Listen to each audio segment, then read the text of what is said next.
ఎవరి పేర్లో కూడా 12, 13, 16, 18, 28, 29, 31, 36, 48, 57 ఇలా కొన్ని నెగిటివ్ నెంబర్స్ ఉన్నాయి. ఆ పేర్లు ఆ లెటర్స్ వస్తే వాళ్ళు ఏదో టైంలో అనుభవించక తప్పదు. ఇలా నేను ఆస్ట్రాలజీ, న్యూమరాలజీ చేయి చూస్తా, ఫేస్ రీడింగ్ చూస్తా, సిగ్నేచర్ అనాలిసిస్ చేస్తా, మ్యారేజ్ డేట్స్ చూస్తా. ఇలా అన్ని శాస్త్రాలు చూసి ఒక అద్భుతమైనటువంటి రిజల్ట్స్ అవ్వటం అనేటువంటిది జరుగుతుంది అమ్మా. సార్, ఇప్పుడు మ్యారేజ్ డేట్, ఈ వివాహ తేదీని న్యూమరాలజీ ప్రకారం మనం ఎలా నిర్ణయించాలంటారు? చాలా అద్భుతమైన ప్రశ్న అడిగామమ్మా. ప్రస్తుత సమాజం ఎదుర్కొంటున్నటువంటి సమస్యల్లో ఇదొకటి.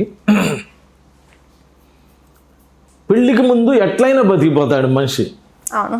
అక్కడి నుంచే లైఫ్ బిగిన్ అవుతుంది. Marriage date is the most important in the life.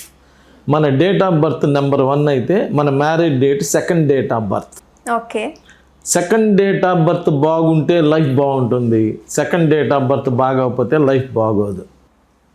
మరి మ్యారేజ్ అనగానే ఒక పంతులు గారి దగ్గరికి వెళ్ళి అన్నీ చూపించుకొని చక్కటి మ్యారేజ్ డేట్లు తీసుకొని ఆ టైంలో ఒకవేళ కళ్యాణ మండపం దొరకకపోయినా ఎక్కువగా పెట్టి అలా చేసల్లా వివాహం చేస్తారు.